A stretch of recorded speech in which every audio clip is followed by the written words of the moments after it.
नमस्कार दोस्तों, GMD study में मैं आपका हार्दिक स्वागत करता हूं। जैसा कि आप सबको विदित है कि कल अपन साइंस के का एक जो टॉपिक है वो अपन पढ़ रहे थे, वो भी जो अपना चल रहा था कोशिका जो चल रहा था अपना, उसके बारे में अपन आगे से अध्ययन करेंगे। कल जब अपना जो क्लास का जो सेशन था वो समाप्त हुआ था, उस टाइम अपन बात कर रहे थे कोशिका के बारे में। किसके बारे में बात कर रहे थे अपन? कोशिका के बारे में बात कर रहे थे।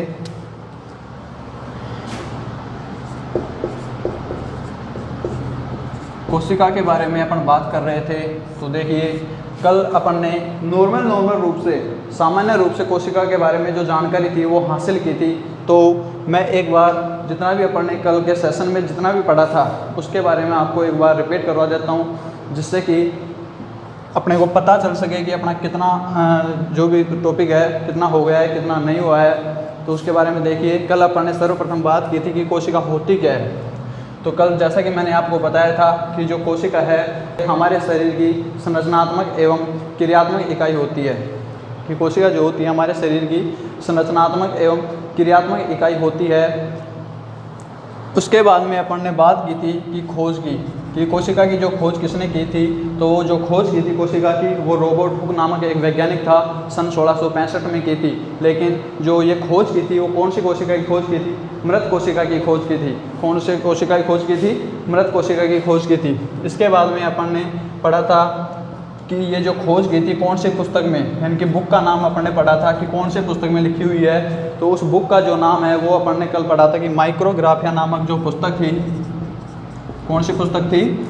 माइक्रोग्राफिया नामक जो पुस्तक थी उसमें ये बात लिखी हुई है। इसके बाद में अपन ने जैसे कि पढ़ा था कि जीवित कोशिका की खोज किसने की थी। जीवित कोशिका की खोज किसने की थी? तो जीवित कोशिका की खोज जैसे एंटोन वॉन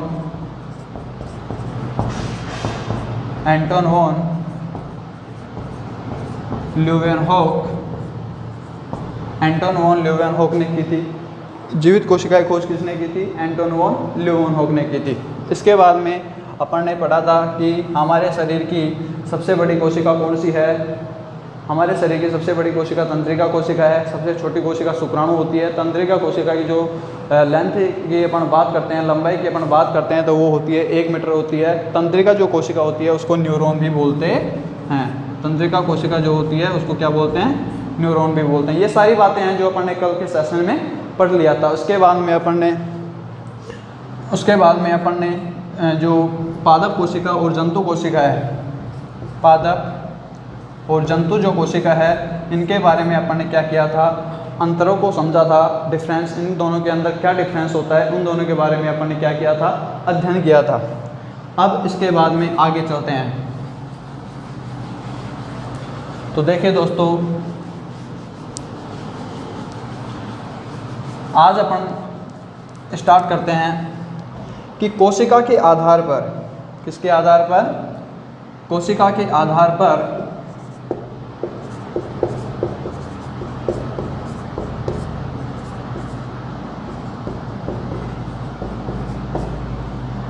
कोशिका के आधार पर जीवों के प्रकार।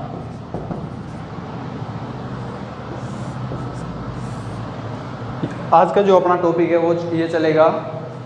देखिए दोस्तों, यदि आप सब लोग कंसंट्रेट होकर के यदि स्टडी कर रहे हैं, ध्यान से अगर इस चीज़ को पढ़ रहे हैं, तो मुझे नहीं लगता कि आपको बार बार वीडियो देखने की ज़रूरत पड़ेगी या फिर अन्य कोई किताब पढ़ने की ज़रूरत पड़ेगी। क्योंकि मैं जो पढ़ा रहा हूँ बहुत डीपली तरीके से पढ़ा रहा हूँ। ऐसा नहीं बोला कि कोई चीज़ छूट रही है, कुछ भी नहीं छूट रहा है। इस चीज़ को आप दिमाग से निकाल दो कि बोला कि हाँ कोई चीज़ छूट रही है, नहीं। तो देखिए, कोशिका के आधार पर जीवों को कितने भागों में बांटा गया है? 2 भागों में। कितने भागों में बांटा गया है दोस्तों? 2 भागों में। कितने भागों में? 2 भागों में। अपन बात करते हैं नंबर 1, एक कोशिकीय जीव। नंबर 2 बहुकोशिकीय जीव। ठीक है ना। कितने भागों में बांटा गया है दोस्तों? 2 भागों में, एक कोशिकीय जीव और बहुकोशिकीय जीव। तो अपन बात करते हैं, देखो नाम से ही सिद्ध हो रहा है, एक कोशिकीय जीव की। अपन डेफिनेशन की बात करते हैं तो एक कोशिकीय जीव किसे कहते हैं कि वे जीव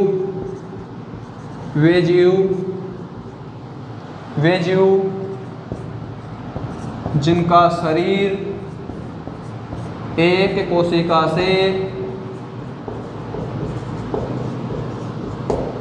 कोशिका से मिलकर बना होता है। इसके बाद में अपन बात करते हैं एक कोशिका के जैसे एग्जाम्पल की। अपन बात करेंगे किसकी, एक कोशिका के एग्जाम्पल की। तो देखो एग्जाम्पल की अपन बात करते हैं, जैसे कि अमीबा हो गया, क्या हो गया, अमीबा। एक जैसे हो गया पैरामीशियम, एक क्या हो गया, पैरामीशियम। क्या हो गया रे, एक पैरामीशियम हो गया। ठीक है, तो ये किसके एग्जाम्पल हो गए, एक कोशिकीय जीव के। अमीबा कौन सा जीव है, एक कोशिकीय जीव है। पैरामीशियम कौन सा जीव है, एक कोशिकीय जीव है। इसके बाद में यदि अपन बात करते हैं अमीबा में गति की, अमीबा में किसकी बात करते हैं, अमीबा में गति की बात करते हैं, तो देखिए अमीबा में जो गति होती है वो होती है अमीबीय गति। कौन सी गति पाई जाती है, अमीबीय गति। कौन सी गति पाई जाती है, अमीबीय गति। इसके बाद में अपन बात करते हैं पैरामीशियम में गति की। पैरामीशियम में यदि गति की बात करते हैं तो इसमें जो गति पाई जाती है वो पाई जाती है पक्षमापी गति। पक्षमापी गति, कौन सी गति पाई जाती है, पक्षमापी गति। ठीक है ना, तो ये कौन सा जीव हो गया, एक कोशिकीय जीव हो गया। कौन सा जीव हो गया दोस्तों, एक कोशिकीय जीव हो गया। एक कोशिकीय जीव में कुछ भी नहीं बचा है, बस ज़्यादा कुछ भी नहीं है इसमें, इतना ही है कि एक कोशिकीय जीव किसे कहते हैं, जिनका शरीर एक कोशिका से मिलकर के बना हुआ होता है, उनको एक कोशिकीय जीव कहते हैं। इसके बाद में जैसे अमीबा हो गया और पैरामीशियम हो गए, ये दोनों क्या हो गए, इसके एग्जाम्पल हो गए। और अमीबा में यदि गति की बात करते हैं तो कौन सी गति पाई जाती है, अमीबीय गति पाई जाती है। और यदि पैरामीशियम में गति की बात करते हैं तो इसमें कौन सी गति पाई जाती है, पक्षमापी गति पाई जाती है।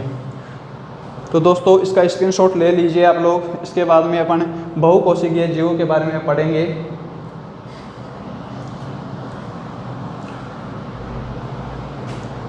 चले आगे दोस्तों,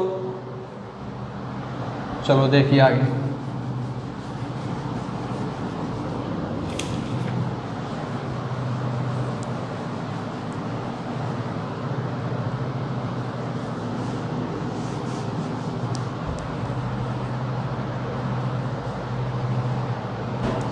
अब नंबर 2 के ऊपर अपन ने पढ़ा था कि बहुकोशिकीय जीव।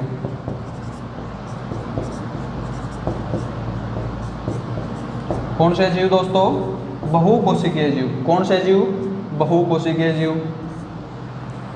तो देखो नाम से सिद्ध हो रहा है। एक कोशिकीय जीव में अपन ने क्या पढ़ा था कि वे जीव जिनका शरीर एक कोशिका से मिलकर के बना हुआ होता है। इसके बाद में जैसे उसी प्रकार बहुकोशिकीय जीव में क्या पढ़ेंगे कि वे जीव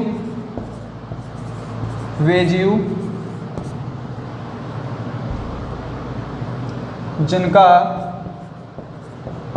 शरीर एक या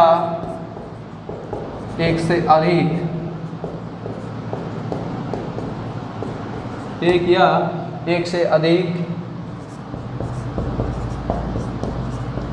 कोशिकाओं से मिलकर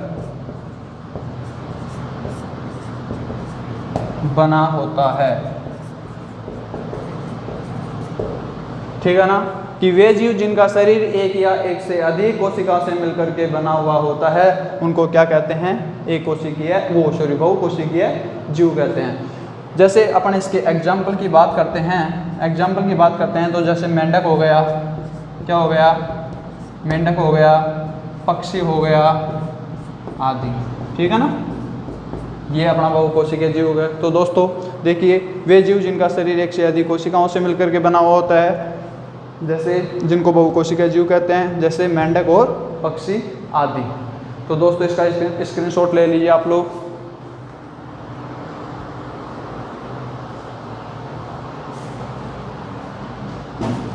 चलो आगे चलते हैं। इसके बाद में अपन, ये तो किसके आधार पर हो गए, कोशिका के आधार पर हो गए। ये जीव किसके आधार पर हो गए दोस्तों, कोशिका के आधार पर हो गए। आगे देखते हैं। देखो अब अपन बात करेंगे केंद्रक के आधार पर जीवों को कितने भागों में बांटा गया है। केंद्रक के आधार पर कोशिकाओं को कितने भागों में बांटा गया है, किसके आधार पर, केंद्रक के आधार पर। तो देखिए अपन लिख रहे हैं यहाँ पर कि केंद्रक के आधार पर, केंद्रक के आधार पर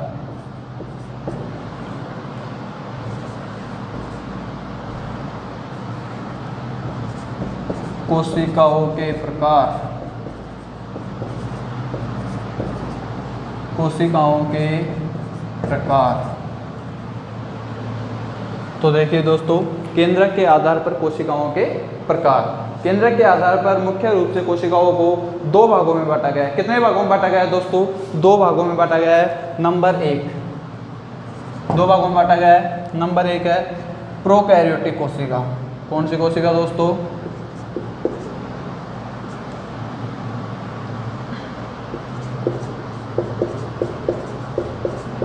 प्रोकैरियोटिक कोशिका। और नंबर दो है यूकैरियोटिक कोशिका।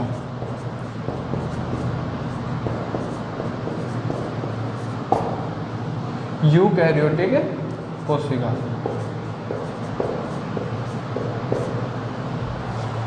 तो देखिए दोस्तों, कितने भागों में बांटा गया है, दो भागों में बांटा गया है, प्रोकैरियोटिक कोशिका और यूकैरियोटिक कोशिका। तो अपन इस प्रोकैरियोटिक कोशिका और यूकैरियोटिक कोशिका में अंतर की बात करते हैं, डिफरेंस की बात करते हैं, इन दोनों के बारे में समझते हैं बोले कि क्या है क्या नहीं है। जो देखिए प्रोकैरियोटिक कोशिका की बात करते हैं अपन, सर्वप्रथम किसकी बात करते हैं, प्रोकैरियोटिक कोशिका की बात करते हैं। तो देखिए नंबर एक, डिफरेंस नंबर एक देखिए कि प्रोकैरियोटिक कोशिका में, प्रोकैरियोटिक कोशिका में स्पष्ट केंद्रक, स्पष्ट केंद्रक व केंद्रक झिल्ली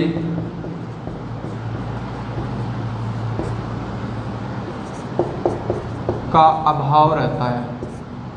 ठीक है ना, कि प्रोकैरियोटिक कोशिका की यदि बात करते हैं तो स्पष्ट केंद्रक व केंद्रक झिल्ली का क्या रहता है, इसमें अभाव रहता है। और यूकैरियोटिक कोशिका में क्या होता है कि केंद्रक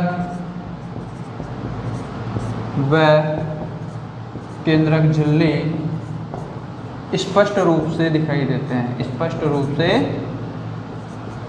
रूप से दिखाई देते हैं, स्पष्ट रूप से दिखाई देते हैं। ठीक है दोस्तों, ये एक अंतर हो गया। कितना अंतर, कौन सा अंतर हो गया, एक अंतर हो गया। देखिए और भी बहुत सारे अंतर हैं, अंतरों के बारे में अपन पढ़ेंगे। तो पहला अंतर अपना हो गया है कि प्रोकैरियोटिक कोशिका में केंद्रक व केंद्रक झिल्ली का क्या पाया जाता है, अभाव पाया जाता है। और जो यूकैरियोटिक कोशिका है इसमें केंद्रक और केंद्रक झिल्ली का क्या पाया जाता है, यानी कि स्पष्ट रूप से पाए जाते हैं। इसके बाद में अपन बात करते हैं, कि जो प्रोकैरियोटिक कोशिका का जो केंद्रक होता है, प्रोकैरियोटिक कोशिका यानी कि अपन कह सकते हैं कि इसके केंद्रक को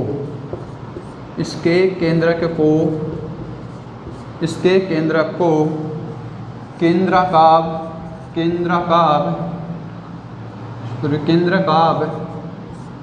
या जीनोफोर, केंद्रकाभ या जीनोफोर कहते हैं, केंद्रकाभ या जीनोफोर कहते हैं। इसके बाद में अपन बात करते हैं कि यूकैरियोटिक कोशिका के केंद्रक को क्या कहते हैं। तो इसके केंद्रक को भाई केंद्रक ही कहते हैं, इसके केंद्रक को केंद्रक ही कहते हैं, इसके केंद्रक को केंद्रक ही कहते हैं, इसके केंद्रों को क्या कहेंगे, केंद्रक ही कहेंगे। तो दो मोस्ट इम्पोर्टेंट अंतर हो गए अपने पास में। इसके बाद में अपन पढ़ते हैं तीसरा अंतर। अपन इसके बाद में पढ़ते हैं कौन सा अंतर, तीसरा अंतर। तो देखिए दोस्तों, तीसरा अंतर क्या है अपने पास में कि जो प्रोकैरियोटिक कोशिका है, प्रोकैरियोटिक कोशिका में जो है माइटोकॉन्ड्रिया,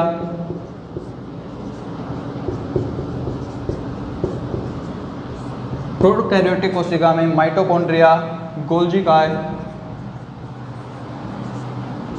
माइटोकॉन्ड्रिया, गोल्जी काय, लवक आदि।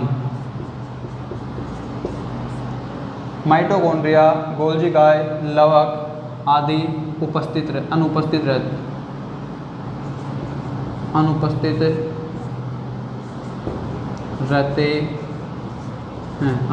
रहते हैं। देखिए माइटोकॉन्ड्रिया, गोल्जी काय, लवक आदि क्या रहते हैं? अनुपस्थित। किसमें? प्रोकैरियोटिक कोशिका में। किसमें अनुपस्थित रहते हैं दोस्तों? प्रोकैरियोटिक कोशिका में अनुपस्थित रहते हैं। इसके बाद में इसमें बात करते हैं तो अपन लिख सकते हैं यहाँ पर ये सभी कोशिकांग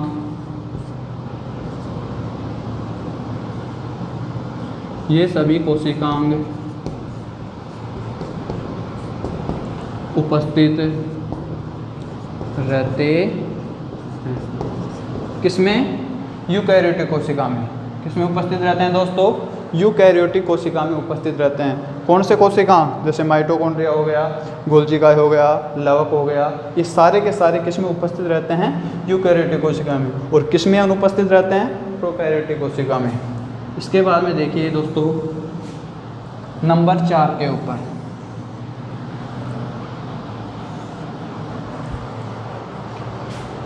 के ऊपर दोस्तों, पहले तो आप एक काम करो, दोबारा से इसको देख लो एक बार, फिर इसका स्क्रीनशॉट ले लेना, फिर उसके बाद में अपन आगे पढ़ेंगे।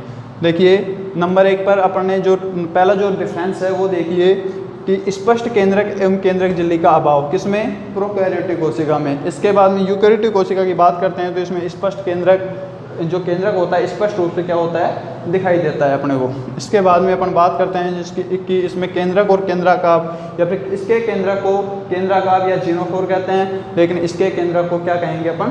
केंद्रक ही कहेंगे। इसके बाद में अपन बात करते हैं माइटोकॉन्ड्रिया, गोल्जी काय, लवक आदि ये सभी के सभी क्या रहते हैं? अनुपस्थित रहते हैं। कौन सी कोशिका में अनुपस्थित रहेंगे? प्रोकैरियोटिक कोशिका में अनुपस्थित रहेंगे। इसके बाद में ये जो सभी कोशिकाएं जैसे माइटोकॉन्ड्रिया, गोल्जी काय, लवक आदि जो होते हैं ये उपस्थित रहते हैं कौन सी कोशिका में? यूकैरियोटिक कोशिका में। तो दोस्तों आप सब लोग इसका स्क्रीनशॉट ले लीजिए। इसके बाद में और जो भी डिफरेंस बचे हुए हैं उनके बारे में अपन देखेंगे।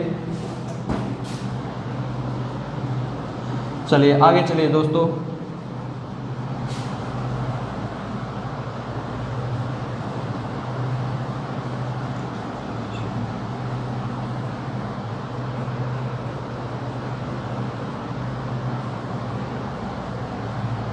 दोस्तों अभी एक बार फिर बता रहा हूँ कि कुछ भी नहीं छूटेगा कोशिका में, लेकिन आप लोग बने रहिए जीएमडी स्टडी के साथ में, पूरा कंसंट्रेट होकर के ध्यान से पढ़िए आप लोग।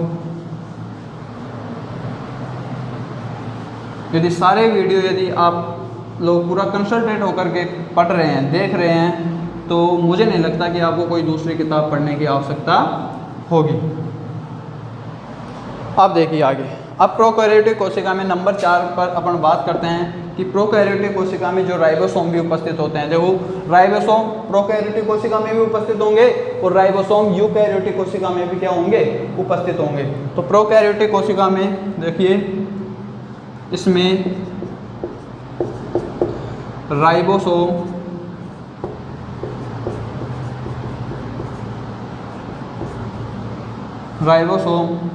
इसमें जो राइबोसोम है 70S प्रकार के होते हैं। 70S प्रकार के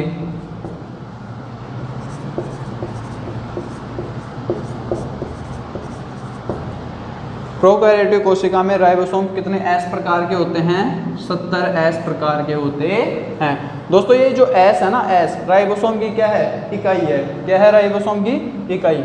ठीक है ना, इसको 705 मत समझ जाना, ये क्या है? 70S है। ठीक है ना। इसके बाद में अपन बात करते हैं यूकैरियोटिक कोशिका के राइबोसोम की। तो इसमें देखते हैं अपन कि इसमें राइबोसोम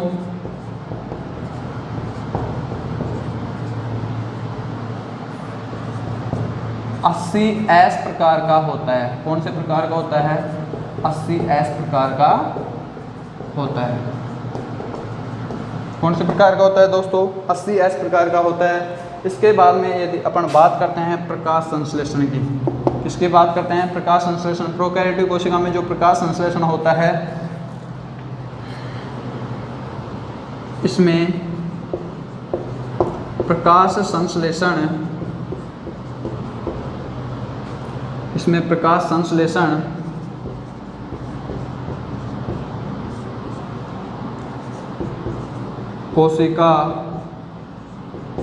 कोशिका झिल्ली, या इसी को नाम बोलते हैं प्लाज्मा झिल्ली, प्लाज्मा झिल्ली में होता है। ठीक है ना। देखिए मोस्ट इम्पोर्टेंट है ये भी, इसको ध्यान रखना आप लोग। और एक ये भी इम्पोर्टेंट ही है, राइबोसोम वाला पूछ लेता है। यूकैरियोटिक कोशिका में जो राइबोसोम कितने प्रकार का होता है, 80 S प्रकार का होता है। पूछ ले प्रोकैरियोटिक कोशिका में जो राइबोसोम होता है कितने S प्रकार का होता है, 70 S प्रकार का होता है। तो देखिए अगला जो डिफरेंस है, इसमें जो प्रकाश संश्लेषण की जो क्रिया होती है, प्रकाश संश्लेषण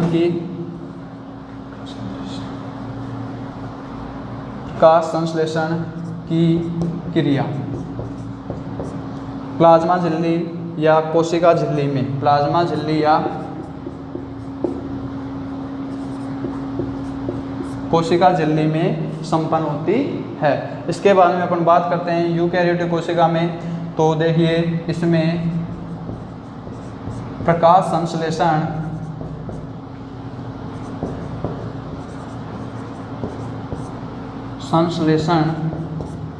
हरित लवक के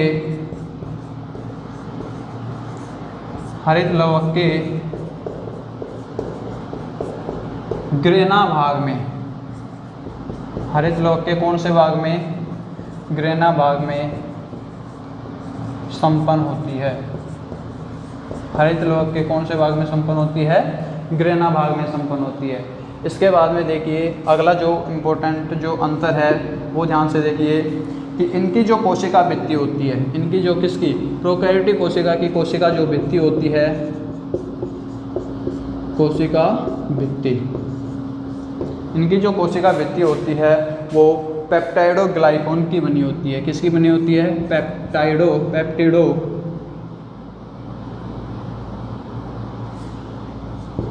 पेप्टिडो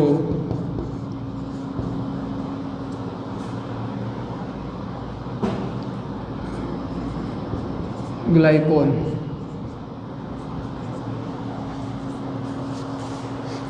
पेप्टिडोग्लाइकोन की बनी होती है, पेप्टिडोग्लाइकोन की बनी होती है, जिसे म्यूरिन कहते हैं। जिसे क्या कहते हैं, म्यूरिन। जिसे क्या कहते हैं, म्यूरिन कहते हैं। जिसे क्या कहते हैं दोस्तों, म्यूरिन कहते हैं। और बात करते हैं यूकैरियोटिक कोशिका में। अब बात करते हैं किसकी, यूकैरियोटिक कोशिका में। तो इसमें जो कोशिका भित्ति जो होती है वो किसकी बनी होती है, इसमें जो कोशिका भित्ति होती है वो सेल्यूलोज की बनी होती है। तो अपन लिख सकते हैं इसमें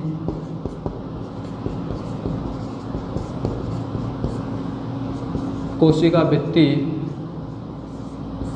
सेल्यूलोज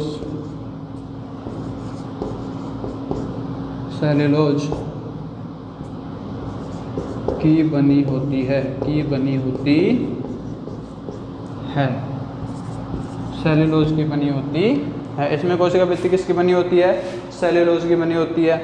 अब बात करते हैं, देखिए दोस्तों एक बार दोबारा से देख लीजिए, फिर इसका स्क्रीनशॉट ले लीजिए, फिर मैं इसमें और भी अंतर हैं और अंतरों के बारे में अपन बात करेंगे। तो देखिए प्रोकैरियोटिक कोशिका की यदि राइबोसोम की बात करते हैं, देखिए प्रोकैरियोटिक कोशिका के यदि राइबोसोम की बात करते हैं तो इसमें 70S प्रकार का राइबोसोम पाया जाता है, और इसमें जो राइबोसोम की बात करते हैं तो वो 80S प्रकार का राइबोसोम पाया जाता है। अब बात करते हैं प्रकाश संश्लेषण की क्रिया की। तो प्रकाश संश्लेषण की जो क्रिया होती है वो प्लाज्मा झिल्ली में संपन्न होती है। प्रकाश संश्लेषण की जो क्रिया होती है कौन सी झिल्ली में संपन्न होगी, प्लाज्मा झिल्ली में संपन्न होगी। लेकिन जो यूकैरियोटिक कोशिका है इसमें जो प्रकाश संश्लेषण की जो क्रिया होगी वो हरित लवक के ग्रेना भाग में संपन्न होगी। कौन से भाग में संपन्न होगी, ग्रेना भाग में संपन्न होगी। इसके बाद में अपन बात करते हैं कि कोशिका झिल्ली पेप्टाइड और ग्लाइकोन की बनी होती है, जिसे क्या बोलते हैं अपन, म्यूरिन बोलते हैं। क्या बोलते हैं दोस्तों, म्यूरिन बोलते हैं। किसमें, प्रोकैरियोटिक कोशिका में। और यूकैरियोटिक कोशिका में जो कोशिका भित्ति होती है वो किसकी बनी होती है, सेल्यूलोज की बनी होती है। किसकी बनी होती है दोस्तों, सेल्यूलोज की बनी होती है। ठीक है ना, आगे ध्यान दो इसको, आगे देखिए दोस्तों।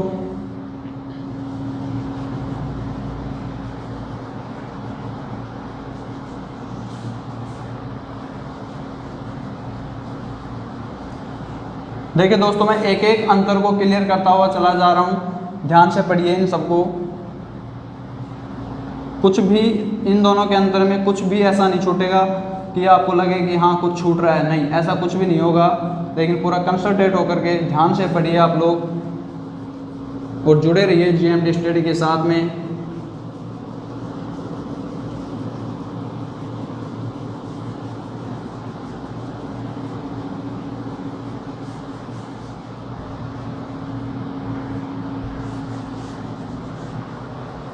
देखिए दोस्तों, आगे अगला जो अपन अंतर की बात करते हैं तो प्रोकैरियोटिक कोशिका के डीएनए की बात करते हैं। ये भी दोस्तों इम्पोर्टेंट ही है, इनमें से क्वेश्चन पूछ लेता है। तो प्रोकैरियोटिक कोशिका का जो डीएनए होता है, यानी कि इसका डीएनए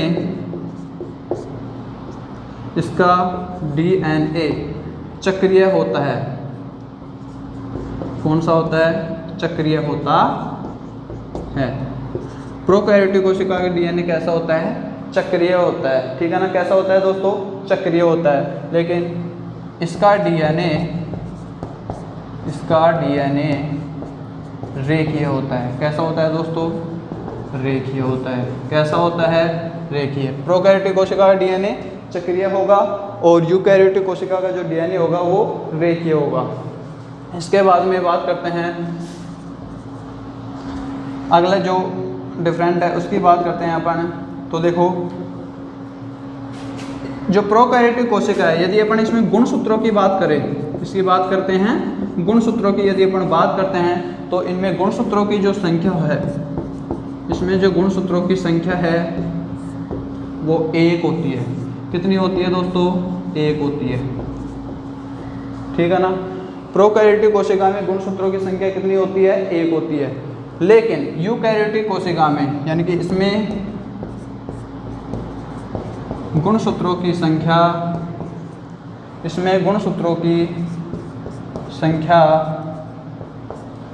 1 से ज़्यादा भी हो सकती है, ज़्यादा होती है या हो सकती है। तो देखिए, इसमें गुणसूत्रों की संख्या कितनी होती है, 1 होती है, फिक्स है, इसमें 1 ही होगी। लेकिन इसमें जो यूकैरियोटिक कोशिका में गुणसूत्रों की संख्या कितनी होती है, 1 से अधिक होती है। ठीक है ना। इसके बाद में अपन बात करते हैं अगला जो मोस्ट इम्पोर्टेंट जो अंतर है उसकी बात करते हैं। तो देखिए, इम्पोर्टेंट है दोस्तों ये भी। प्रोकैरियोटिक कोशिका में जो श्वसन की जो प्रक्रिया होती है, देखिए प्रोकैरियोटिक कोशिका में जो श्वसन है, इसमें श्वसन मीजोसोम के द्वारा होता है। किसके द्वारा होता है, इसमें मीजोसोम के द्वारा होता है। किसके द्वारा होता है, इसमें मीजोसोम के द्वारा होता है। किसके द्वारा होता है इसमें दोस्तों, मीजोसोम के द्वारा होता है। इसके बाद में देखिए, जो यूकैरियोटिक कोशिका में जो श्वसन की प्रक्रिया होगी, इसमें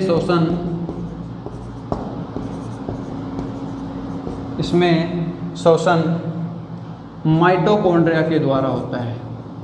किसके द्वारा होता है, माइटोकॉन्ड्रिया द्वारा होता है।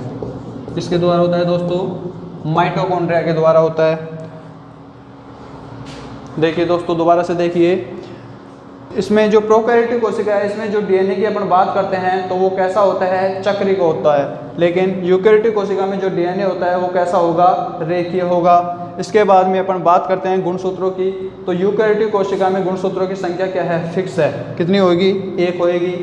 लेकिन यूकैरियोटिक कोशिका में जो गुणसूत्रों की जो संख्या है वो कैसी होगी, 1 से ज़्यादा होगी। इसमें जो प्रोकैरियोटिक कोशिका में जो यदि श्वसन की बात करते हैं, अपन किसकी बात करते हैं, श्वसन की बात करते हैं, तो इसमें जो श्वसन होता है वो मीजोसोम के द्वारा होता है। लेकिन यूकैरियोटिक कोशिका में जो श्वसन की जो प्रक्रिया होगी वो माइटोकॉन्ड्रिया के द्वारा होगी। तो देखिए दोस्तों, इसका आप लोग स्क्रीनशॉट ले लीजिए। इसके बाद में और अंतरों की अभी अपन बात करते हैं।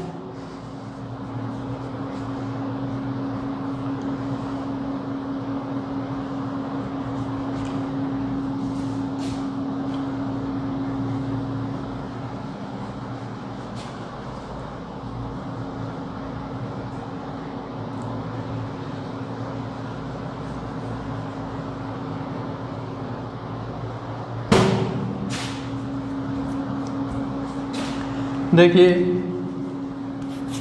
अगला जो अंतर है, लास्ट अंतर होगा अपना, अपन एग्जाम्पल की बात करते हैं, प्रोकैरियोटिक कोशिका के एग्जाम्पल की बात करते हैं, उदाहरणों की बात करते हैं। तो देखिए प्रोकैरियोटिक कोशिका में जैसे नील हरित शैवाल,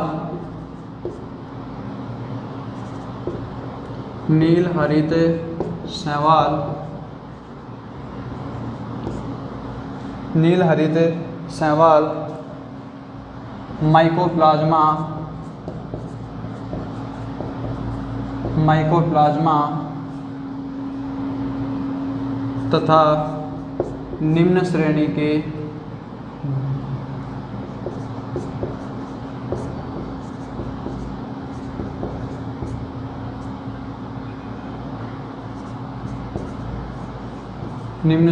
जीव।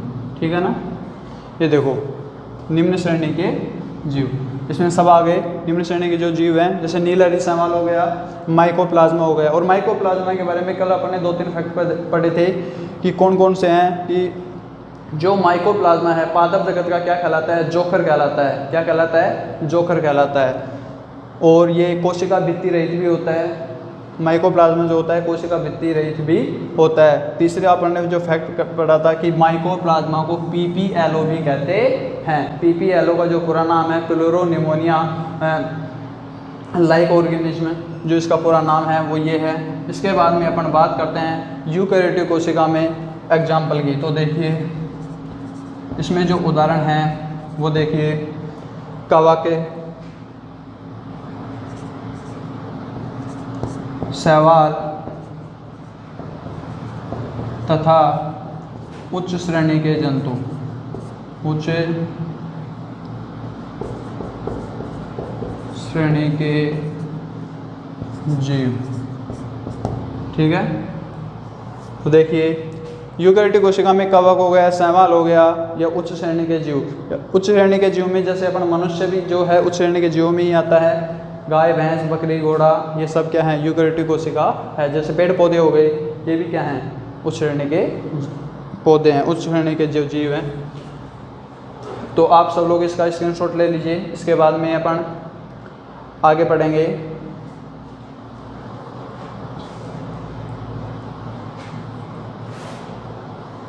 हो गया दोस्तों, चलो ठीक है।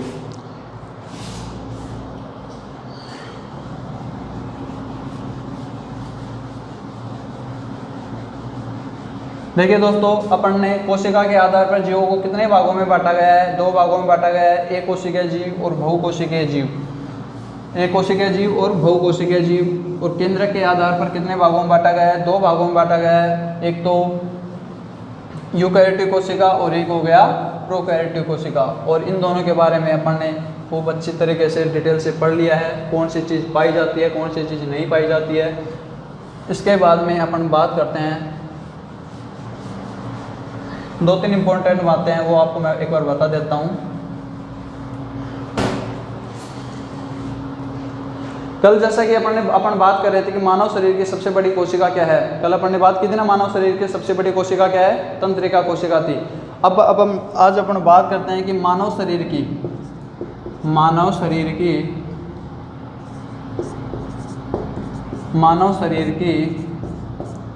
नोट लगा के लिखना दोस्तों इसको, नोट। मानव शरीर की, वो तो पहली हो गई थी, ये कौन सी है, दूसरी है। दूसरी सबसे बड़ी कोशिका, दूसरी सबसे बड़ी कोशिका दूसरी सबसे बड़ी कोशिका क्या क्या है?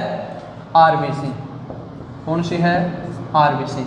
यदि अपन इसकी जो लंबाई की बात करते हैं तो 7.5 माइक्रोमीटर, ठीक है ना, कितनी होती है? 7.5 माइक्रोमीटर इसकी लंबाई होती है। तो मानव शरीर की सबसे बड़ी कोशिका की बात करते हैं तो वो है तंत्रिका कोशिका, जिसकी लंबाई 1 मीटर होती है। इसके बाद में अपन बात करते हैं मानव शरीर की दूसरी सबसे बड़ी कोशिका, तो कौन सी है? आरबीसी। आरबीसी, जिसकी जो क्या है, जो लंबाई है वो कितनी है? 7.5 माइक्रोमीटर है। इसके बाद में अपन बात करते हैं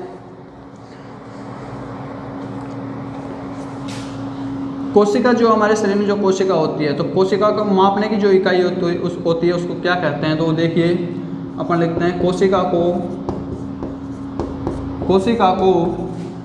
मापने की इकाई, कोशिका को मापने की इकाई, कोशिका को मापने की इकाई, कोशिका को मापने की इकाई को अपन क्या कहते हैं? माइक्रोम। क्या कहते हैं दोस्तों? माइक्रोम। कोशिका को मापने की इकाई क्या हो गई? माइक्रोम। क्या हो गई दोस्तों? माइक्रोम हो गई। ठीक है। अब एक बात देखना, ये इम्पोर्टेंट बात बता रहा हूँ, मोस्ट इम्पोर्टेंट बात है, पूछ लेता है लगभग एग्जाम में।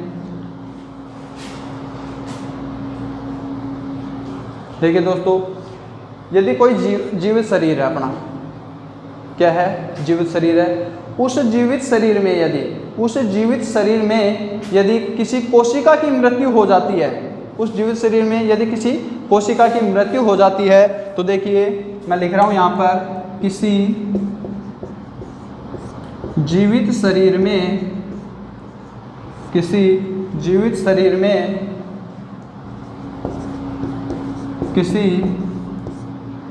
कोशिका की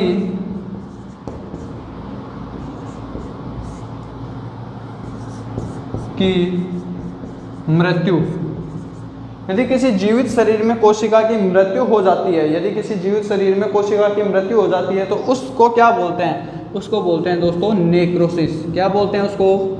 नेक्रोसिस। ये बात ध्यान रखना आप लोग, इसको क्या बोलते हैं? नेक्रोसिस बोलते हैं। इसके बाद में एक इम्पोर्टेंट जो फैक्ट है वो भी ये भी याद रखना कि इलेक्ट्रॉन सूक्ष्मदर्शी की खोज किसने की थी? इलेक्ट्रॉन सूक्ष्मदर्शी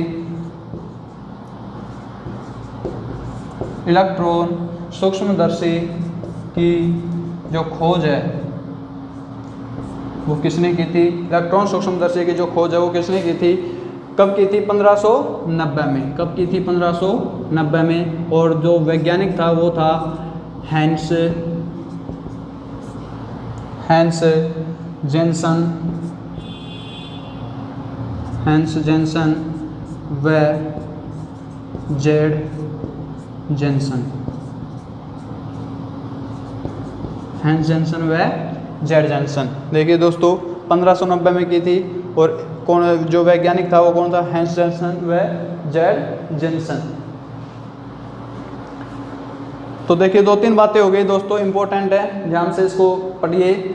दोबारा मैं आपको बता रहा हूँ कि मानव शरीर की सबसे बड़ी कोशिका तो कौन सी हो गई? तंत्रिका कोशिका हो गई, जिसकी जो लंबाई है वो है 1 मीटर। जिसकी लंबाई कितनी है? 1 मीटर है। इसके बाद में अपन बात करते हैं मानव शरीर की दूसरी सबसे बड़ी कोशिका है, वो क्या हो गई? आरबीसी हो गई। क्या हो गई दोस्तों? आरबीसी हो गई। जिसकी जो लंबाई की बात करते हैं वो किसकी लंबाई कितनी है? 7.5 माइक्रोमीटर। इसकी लंबाई कितनी है दोस्तों? 7.5 माइक्रोमीटर है। इसके बाद में कोशिका को मापने की इकाई की बात करते हैं। इसके बाद में कोशिका को मापने की इकाई की बात करते हैं तो वो है माइक्रोम। कोशिका को मापने की इकाई क्या हो गई? माइक्रोम हो गई। इसके बाद में अपन बात करते हैं कि यदि किसी जीवित शरीर में यदि कोशिका की मृत्यु हो जाती है तो उसको क्या बोलते हैं? नेक्रोसिस बोलते हैं। इसके बाद में अपन बात करते हैं इलेक्ट्रॉन सूक्ष्मदर्शी की खोज किसने की थी? तो इलेक्ट्रॉन सूक्ष्मदर्शी की जो खोज की थी 1590 में की थी, जेड जेनसन व हैंस जेनसन ने की थी। ये 2-3 बातें हैं, मोस्ट इम्पोर्टेंट है, तो दोस्तों इसका स्क्रीनशॉट ले लीजिए आप लोग। इसके बाद में अपन आगे चलते हैं।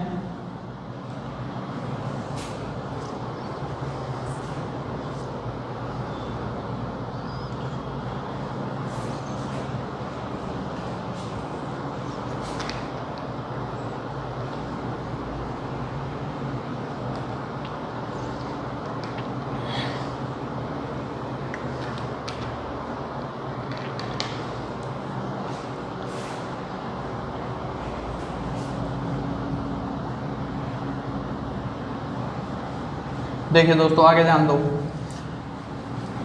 बेसिक कोशिका के बारे में सारी जानकारी अपन ने ले ली। अब अपन एक एक चीज़ को एक एक तरीके से सिस्टम से पढ़ेंगे।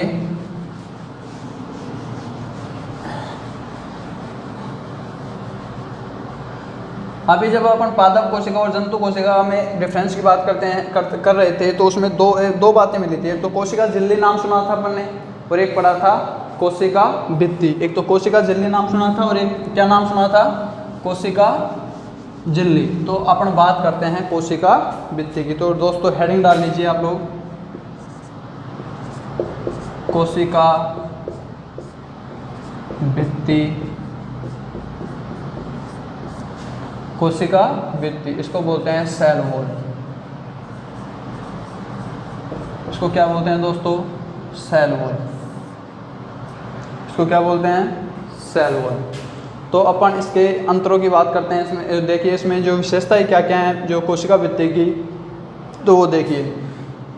सबसे पहले तो अपन बात करते हैं कि ये जो कोशिका भित्ति होती है, ये जो कोशिका भित्ति होती है, यह पारगम्य व निर्जीव होती है। क्या होती है, पारगम्य व निर्जीव होती है। ये जो कोशिका भित्ति होती है कैसी होती है, पारगम्य व निर्जीव होती है।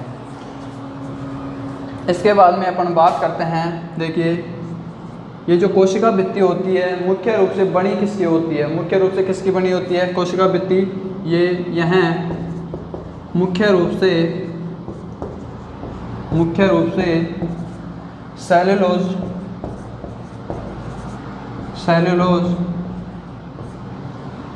की बनी होती है, सेलुलोज की बनी होती है। जो कोशिका भित्ति होती है मुख्य रूप से किसकी बनी होती है, सेल्यूलोज की बनी होती है। लेकिन दोस्तों एक बात ध्यान रखना कि यदि कवकों की कोशिका भित्ति की बात करते हैं, यदि कोशिका की कवकों की भित्ति की बात करते हैं तो वो काइटिन की बनी होती है। किसकी बनी होती है दोस्तों, काइटिन की। मैं लिख देता हूँ यहाँ पर, लेकिन कवकों की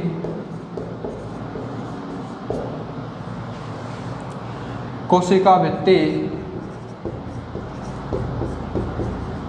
कवकों की कोशिका भित्ति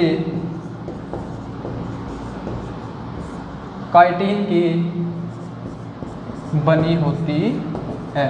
कवकों की कोशिका भित्ति किसकी बनी होती है, काइटिन की बनी होती है।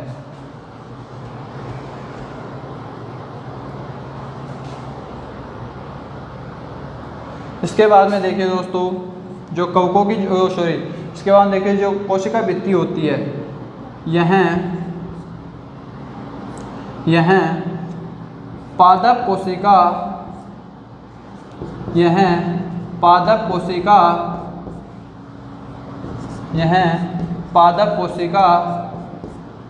व पादप कोशिका की संरचना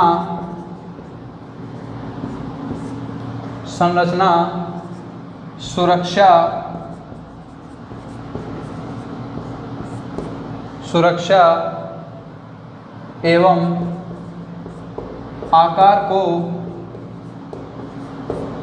को बनाए रखती है, आकार को बनाए रखती है। देखिए दोस्तों 3 फैक्ट मैंने बताया, और भी फैक्ट हैं, और भी फैक्ट मैं इसके बारे में बताऊंगा आप लोगों को। तो देखिए पहला जो फैक्ट अपन ने पढ़ा कि ये जो कोशिका भित्ति होती है वो पारगम्य होती है और निर्जीव होती है। देखो दोस्तों, एक तो होता है पारगम्य और एक होता है अपारगम्य। पारगम्य में क्या होता है दोस्तों कि इसमें जो पदार्थ हैं जो आ भी सकते हैं और जा भी सकते हैं, लेकिन अपारगम्य में क्या होता है कि जिसमें पदार्थ न तो आ सकते हैं और न जा सकते हैं। तो देखिए दोस्तों, इसके बाद में जो दूसरा जो मुख्य अंतर है वो देखिए कि जो कोशिका भित्ति होती है, किसमें पादपों में जो कोशिका भित्ति होती है वो किसकी बनी होती है? सेल्यूलोज की बनी होती है। पादपों में जो कोशिका भित्ति होती है जो सेल्यूलोज की बनी होती है, या फिर मुख्य रूप से इसी कोशिका भित्ति की बात कर रहे हैं अपन कि ये जो कोशिका भित्ति होती है किसकी बनी होती है? सेल्यूलोज की बनी होती है। लेकिन कवकों की कोशिका भित्ति की बात करते हैं, कवकों की कोशिका भित्ति किसकी बनी होती है? काइटिन की बनी होती है। इसके बाद में बात करते हैं कि पादप कोशिका की पादप जो कोशिका में जो कोशिका भित्ति है, पादप कोशिका में जो कोशिका भित्ति है, कोशिका भित्ति देखिए, पादप कोशिका की संरचना, सुरक्षा एवं आकार को बनाए रखती है। कौन? पादप कोशिका की संरचना, सुरक्षा व आकार को बनाए रखती है। कौन बनाए रखती है दोस्तों? कोशिका भित्ति।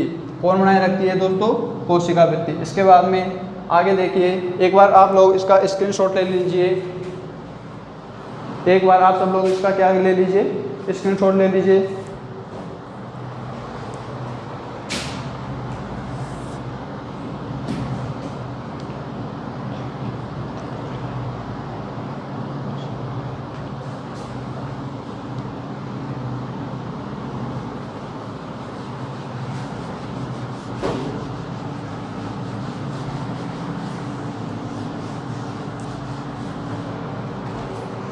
इसके बाद में देखिए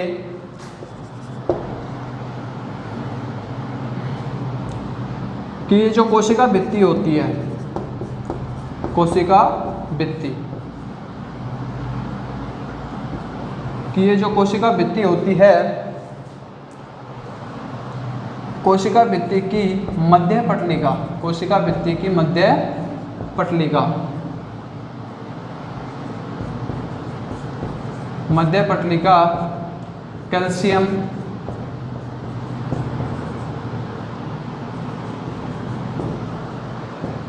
व मैग्नीशियम पैक्टेट की बनी होती है। कैल्शियम व मैग्नीशियम पैक्टेट की बनी होती है, की बनी होती है। ठीक है, तो देखिए 4 फैक्ट हो गए अपने पास कोशिका भित्ति के बारे में। कितने फैक्ट हो गए? कोशिका भित्ति में 4 फैक्ट हो गए। तो देखिए दोस्तों, कोशिका भित्ति में नंबर 1 कि कोशिका भित्ति जो होती है पारगम्य होती है। कैसी होती है? पारगम्य होती है। इसके बाद में अपन बात करते हैं कि कोशिका भित्ति की मध्य जो पटलिका होती है कैल्शियम और मैग्नीशियम पैक्टेट की बनी होती है।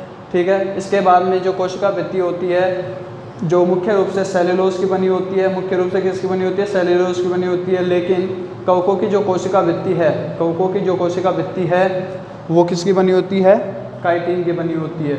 इसके बाद में अपन ने पढ़ा था कि जो कोशिका भित्ति होती है, पादपों में जो कोशिका भित्ति होती है जो संरचना, सुरक्षा एवं आकार को बनाए रखने का काम करती है। कौन काम करती है? कोशिका भित्ति। तो दोस्तों इसका स्क्रीनशॉट ले लीजिए आप लोग। आज के सेशन में बस इतनी ही बात करेंगे अपन, और इसके बारे में कोशिका भित्ति हो गई। कल अपन कोशिका झिल्ली के बारे में पढ़ेंगे और काफ़ी डिटेल से पढ़ेंगे। तो दोस्तों आज के लिए बस इतना ही, बाकी अपन कल पढ़ेंगे।